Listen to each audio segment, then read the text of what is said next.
welcome to The Explainer. I want you to imagine waking up tomorrow morning. The sun's shining, the birds are chirping outside your window, and everything seems completely, totally normal. You roll over, rubbing the sleep out of your eyes, entirely unaware that the world as you know it, it's just ended. The invisible tether connecting you to the rest of humanity has literally just been cut. I mean, it's muscle memory at this point, isn't it? Before your feet even touch the floor, you're reaching for your phone. You expect that familiar glow, your lock screen totally cluttered with overnight notifications, that subtle vibration of a world just constantly buzzing with activity. You tap the screen, but it remains dark. It feels cold, heavy, empty. So you tap your primary messaging app. No WhatsApp. It is completely dead. You try to send a quick text to a family member or maybe check the group chat just to see what's happening. But the messages just hang there, unsent. There is absolutely zero connection. The primary link to the people closest to you is instantly severed. Okay, you figure maybe it's just a glitch. You open YouTube to catch the morning news stream. Nothing. The infinite archive of human history, entertainment, and culture that we literally rely on every single day, gone. The screen simply refuses to load. The panic really starts to bubble up now. Something is very, very wrong. And what do you do when you don't know what's happening? You search for it. But there is no Google. You're typing into the void, desperately looking for a news headline, an outage report. Honestly, just any explanation at all for why your device has become a useless brick of glass and metal. Absolutely nothing. You are completely blind to the outside world. You instinctively flip over to social media, just hoping to see if anyone else is experiencing this sudden, weird isolation. No Instagram. Your entire digital footprint, your curated memories, your social connections, instantly vanished. It's this sudden, silent erasure of exactly how we project ourselves to the world. But this is no longer just some social inconvenience. We're talking about survival now. You check your bank. No online banking. Your wealth has literally been reduced to inaccessible data. You can't see your balance, you can't buy food, you can't pay for gas. You are entirely locked out of the financial systems that dictate your livelihood. You decide you need to leave the house to physically find someone to get to a store before the shelves are totally emptied out. But there is no GPS.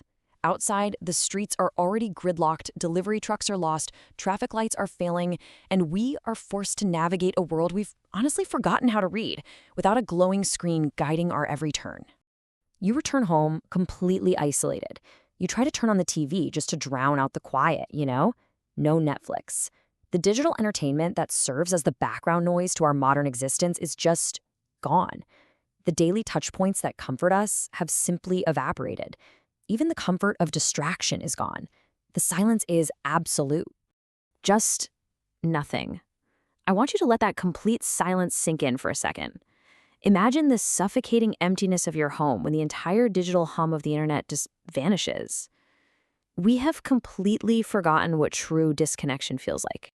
We've all experienced a brief Wi-Fi outage, right? Or a cell tower going down for a few hours. We get annoyed, we read a book, we wait it out.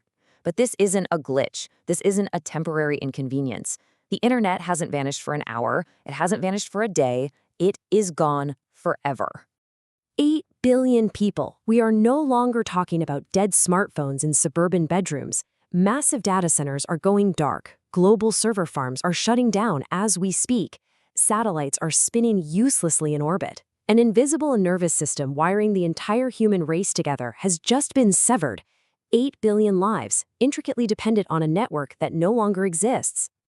And here is where it gets truly terrifying, because every single second, the lifeline of modern infrastructure snaps. Millions of automated messages and security protocols are failing to send, blinding emergency responses across global cities. Thousands of commercial flights are suddenly flying blind in incredibly crowded skies, their pilots staring at blank radar screens, abruptly cut off from air traffic control. Hospitals instantly lose access to critical patient data, life support networks, and real-time medical updates. The fundamental infrastructure keeping thousands of planes from colliding and keeping intensive care units functioning, it's just gone. And simultaneously, the global economy vaporizes. Businesses that process billions of dollars every single second online halt completely. Digital wealth is frozen. Governments stripped of their ability to communicate across continents, to maintain diplomatic relations, or coordinate global security are instantly thrown right back into the dark ages of communication. So, what if all of that suddenly stopped? And I don't mean a gradual winding down, I mean a hard, instantaneous halt to modern global operations and logistics. Planes in the air, global markets, geopolitical communications, emergency medical data, all hitting a brick wall at the exact same millisecond. It is the sheer kinetic energy of modern human civilization crashing into a dead end. Part 2. The collapse faster than anyone expects. It really forces us to confront a terrifying reality. Would civilization collapse faster than anyone expects? If you sever the invisible strings holding the global economy and international logistics together, how many days, or even hours, does it take for the illusion of stability to completely shatter? Think about it. Modern society operates on a razor's edge of just-in-time delivery. Without the internet, the complex supply chains that bring food to your grocery store immediately freeze. The smart grids that route power to light your home go offline. The entire framework of modern life cascades into a synchronized catastrophic failure. So I'll leave you with this final thought. If the digital world we built over the last few decades vanishes entirely, taking our money, our logistics, and our critical infrastructure with it, how long would humanity actually survive?